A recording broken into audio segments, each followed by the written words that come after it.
일자리다. 체험, 배움 현장.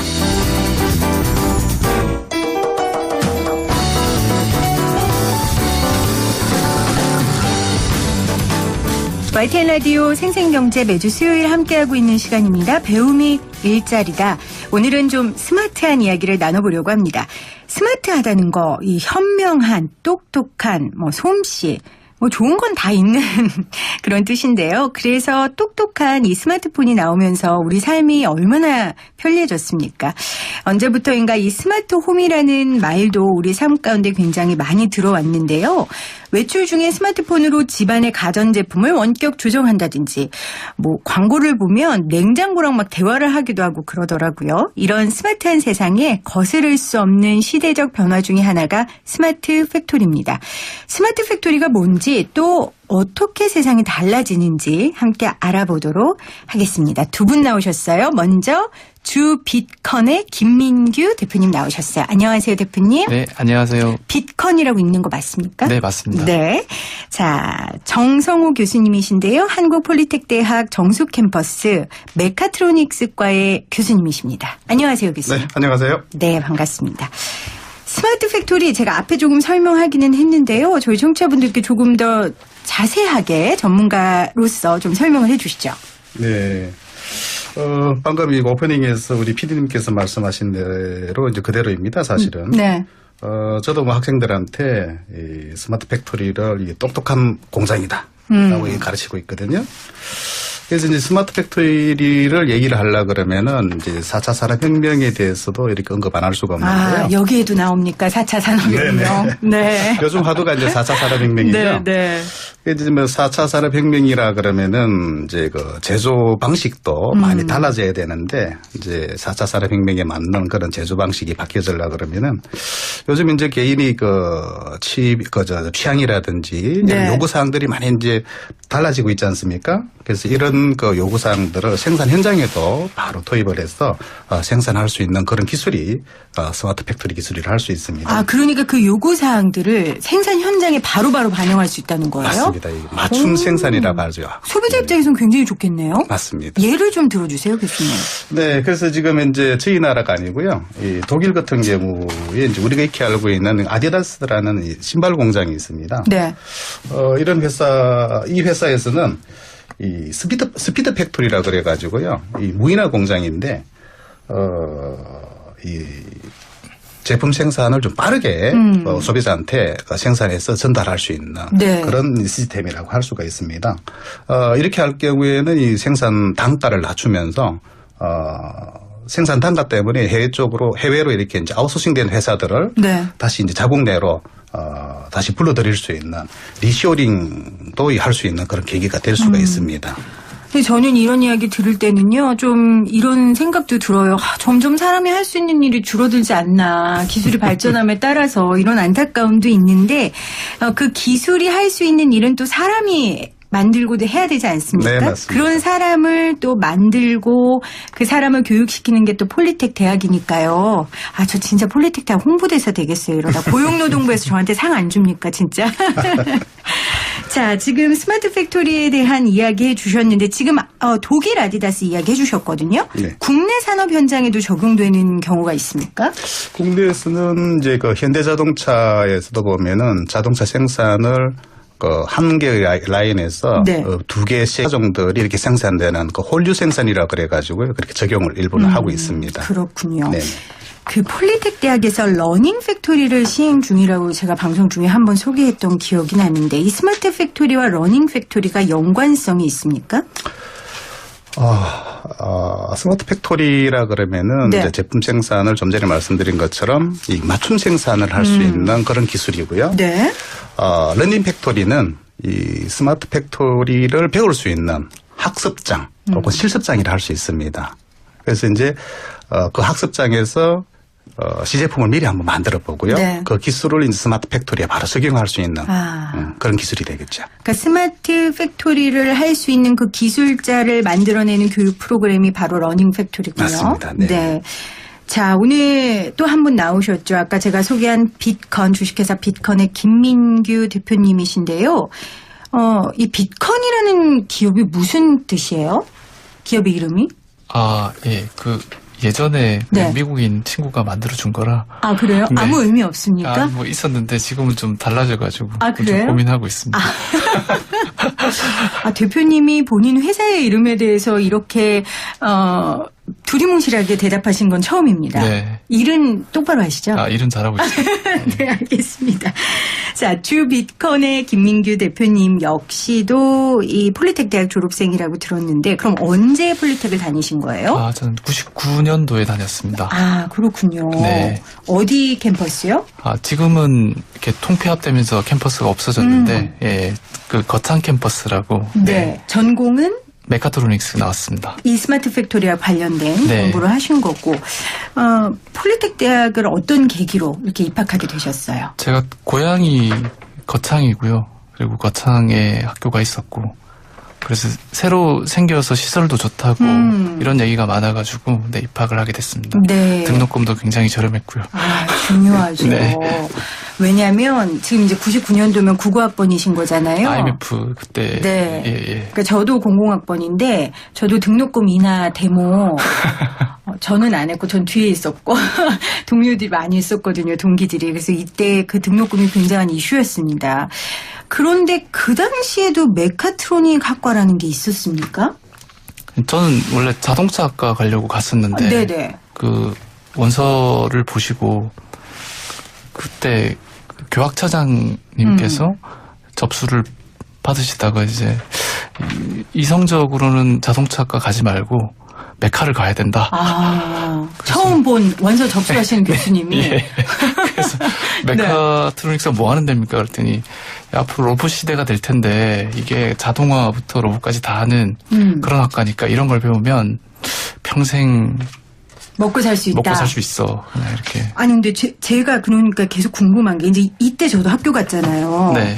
그때 우리가 4차 산업혁명이라는 말도 없었고 로봇, 뭐 스마트 이런 거 상상도 안 했을 때인데. 예. 근데 이 메카트로닉스 학과가 현실화 되겠다, 매력적이다라고 느끼셨어요. 자동화는 계속 될 것 같았습니다.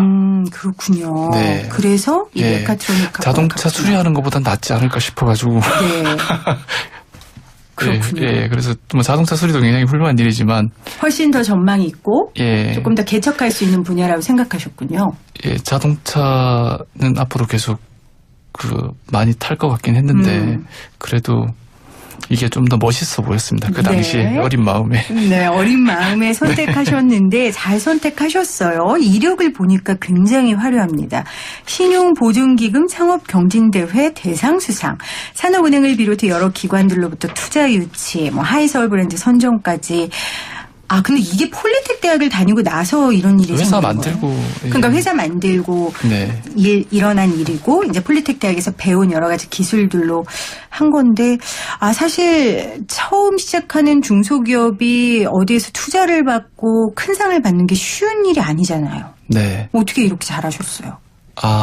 어떻게 저희가 만든 제품이 지금 시대랑 이렇게 잘 맞아가지고 구체적으로 어떤 제품을 만드시는 거예요? 저희는 IoT를 굉장히 빠르고 쉽게 저렴하게 할 수 있는 기술을 만들었는데 네.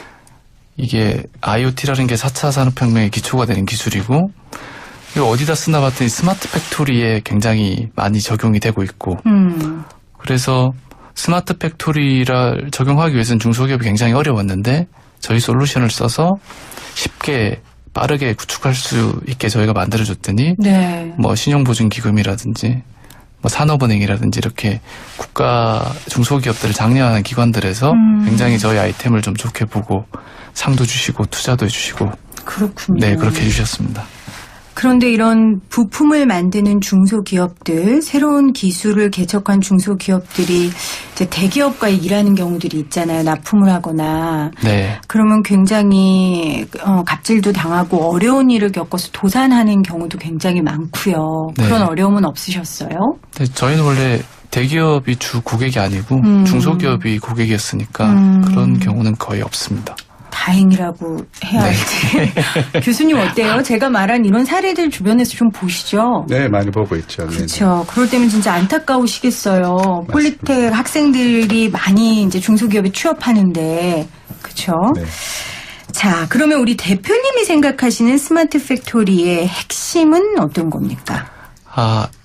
그 스마트 팩토리의 핵심은 네. 역시 데이터가 다 연결이 돼야 되는데 그거 하려면 비용이 너무 많이 들고 그리고 그 아까 교수님 말씀하셨던 아디다스 공장 같은 경우는 제가 알기로는 몇천억 들어간 프로젝트로 알고 있거든요. 네. 그래서 중소기업에서 그런 거를 도입하기는 쉽지 않을 것 같은데 많이 하기 위해서는 데이터만이라도 실시간으로 스마트폰으로 볼 수 있으면 그래서 그게 핵심적으로 구성이 돼야 된다고 봅니다. 네. 그렇다면은 스마트 팩토리 구축을 위한 이 빛컴만의 경쟁력이 있다면 어떤 게 있을까요? 저희는 이 사물 인터넷 IoT라고 네. 하는 게 데이터 연결에 초점이 맞춰져 있습니다. 그래서 저희는 하드웨어 소프트웨어를 하루 만에 이렇게 다 데이터를 연결할 수 있습니다. 네. 그래서 그렇게 시간이 적게 들기 때문에 비용도 저렴하고 이게 우리의 핵심인데 정확하게 얘기하기는 뭐 원스톱 IoT 솔루션 네. 이게 우리 기업의 핵심이다. 자, 이럴 때 교수님의 도움이 필요합니다. 지금 제가 안드로메다로 갈 것 같아요. 네. 일단은 IoT 뭐 핵심 기술 얘기하셨는데 이게 사물 인터넷이라고 하셨는데 교수님이 사물 인터넷 이걸 좀 자세히 설명해 주세요. 네. 이 사물 인터넷이라 그래가지고 이제 스마트 팩토리에서도 이제 주된 기술이 이제 사물 인터넷을 할 수 있는데요. 네. 사물 인터넷이라는 얘기는 이 모든 사물, 즉 기기들을 인터넷으로 이제 하나 연결시켜가지고요. 네. 이 서로 정보를 주고받는 그런 기술을 의미합니다. 네. 그래서 이런 기술들을 이용을 하게 되면은 이 다양한 새로운 서비스를 만들어낼 수가 있는데요. 예를 들어서 아까 거기 우리 오프닝에서도 잠시 말씀을 하셨던 내용인데요. 가정집에서 이제 모든 전기 제품들이 인터넷으로 연결되게 되면은 언제 어디서든지 간에 가전기기들의 상태를 확인한다든지 본격 제어를 할 수 있는 기술이 이 사물 인터넷 기술입니다. 제가 얼마 전에 공기청정기 샀는데요. 네. 저희 신랑이 앱을 깔아주더라고요. 그래서 그 앱으로 공기청정기를 컨트롤할 수 있고 끌 수 있다는 거예요. 맞습니다. 그게 이거예요? 맞습니다. 아, 벌써 우리 실생활에 엄청 들어왔군요. 아, 이게 바로 IoT 사물 인터넷이고 이 기술의 핵심이 바로 스마트 팩토리고 이 구축을 위한 사업을 하고 계시는 우리 빛컨의 김민규 대표님이 또 폴리텍 대학의 학생이십니다. 졸업했습니다. 졸업했습니다. 출신이십니다. 네. 그냥 딱 봐도 졸업생처럼 보이세요. 재학생으로는 안 보여요. 네. 자, 그 교수님, 이때 김민규 대표님 가르치셨어요? 학생 때? 네, 가르쳤습니다. 그럼 이렇게 중소기업의 멋진 대표가 될 거라고 예상하셨습니까? 몰랐죠. 알았으면 이 자리에 없겠죠? 진짜 모르셨나 보다. 그러세요? 모르셨어요? 근데 어떻게 이렇게 성공했을까요? 성공의 비법을 좀 교수로서 좀 말씀해 주신다면요. 네. 김 대표는 그때 당시만 하더라도 이제 군대를 안 갔다 왔기 때문에 좀 어렸었죠. 어렵군요. 네네. 이제 그 당시에 이제 저희 학과에서는 이제 나이 많은 친구들이 많았어요. 그 친구들하고도 무난하게 잘 어울렸어요. 네. 그리고 이제 우리 그 김 대표가 또 전작가 출신이라 이 전자 관련 분야에 상당히 관심이 많았었어요. 그래서 그때 이제 졸업할 때도 이제 벤처기업인 이 컴파일 테크놀로지라는 회사에 이제 입사를 하게 되었는데, 네. 그 회사가 그 당시에 이제 PIC라는 마이크로 컨트롤러가 굉장히 유명했어요. 그래서 그런 기술하고 이렇게 인연이 되면서 아마 지금 이 자리에 있지 않나라는 생각을 합니다. 몸둘 바를 모르시고 계십니다. 예. 성공으로 가고 있는. 그래요? 예. 성공이 핵심, 아니고. 핵심 요소 저는 두 가지가 굉장히 중요하다고 봐요. 하나가 뭐였냐면 사람들과 잘 어울렸다. 그러니까 한 기업을 이끄는 대표는 사교성이나 이런 친화성, 사회성이 굉장히 뛰어나야 된다고 생각하는데 그런 맞습니다. 부분에서 탁월했고 또 하나는 전작가 출신으로 전문성을 갖췄고 이 두 가지가 지금 기업의 대표로서 김민규 대표가 성장할 수 있었던 비결 같은데 근데 대표님 사실 요즘 젊은 사람들이 사업 시작할 생각 잘 못해요. 벤처기업 시작할 생각 잘 못하거든요. 네. 도전 정신이 없다라고 말하기에는 여러 환경들이 그들에게 좋지 않아요. 네. 인정하시죠? 그런 분들께 좀 한마디 해주신다면. 생각보다 힘듭니다. 그러니까 하지 마요, 그냥. 아니요, 이게 저는 네. 철이 없을 때 시작해가지고 그래서 네. 그냥 하게 됐는데 좀 생각을 많이 했으면 아무래도 고민 많이 했을 것 같습니다. 네. 교수님 어떡하죠? 그냥 하지 말라고 할까요? 지금 대표님 말은 하지 말라는 얘기인 것 같죠? 교수로서는 어떻게 조언하시겠어요? 그만큼 이제 노력을 했고 네. 또 시련을 많이 겪었다라고 얘기를 할 수가 있겠죠. 네. 어떻게든 지금 마무리하고 포장을 해야 되니까요, 대표님. 그런 어려움도 있지만 굉장히 보람 있다. 이런 4차 산업혁명의 기술을 기업 정신으로 구현하는 데 보람을 좀 마지막으로 우리 마무리해야 되니까 예. 얘기 좀 해주세요. 그러니까 네.